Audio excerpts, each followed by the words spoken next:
नमस्कार, मी doctor Vinay Kumar Rathod, police अधीक्षक, छत्रपती संभाजीनगर ग्रामीण। मकर संक्रांतीचा सण येऊ ठाकलेला आहे आणि अचानकपणे नायलॉन मांजाचा वापर पतंग उडवण्यासाठी वाढताना दिसत आहे। या वापरामुळे अनेक नागरिक, पक्षी हे जखमी होत आहेत।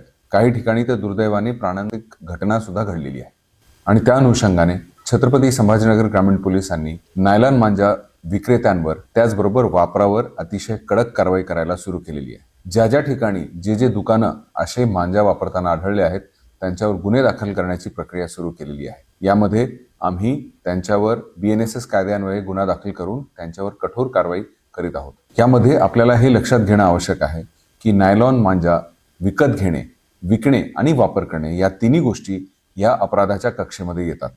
त्यामुळे आपण सर्वांनी याचा वापर पूर्णपणे टाळावा आणि होणारी जीवित आणि वित्तहानी टाळावी। आपल्या मुलांचे आणि प्राणी मात्र तसेच पक्ष्यांचे जीव वाचवण्यासाठी हा वापर पूर्णपणे बंद करणे ही काळाची आवश्यकता आहे। मी सर्व नागरिकांना आवाहन करत आहे की आपण कुठेही नायलॉन मांजाचे विक्री किंवा वापर होत असल्यास, असे काही निदर्शनास आल्यास आपण तात्काळ पोलिसांना कळवावे।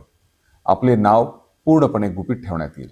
लोकांची आणि प्राणीमात्रांची सुरक्षितता ही आपली सर्वांची सामूहिक जबाबदारी आहे। चला, या मकर संक्रांतीला नायलॉन मांजाला पूर्णपणे नकार देऊन आपण ही आपली मकर संक्रांत साजरी करूया।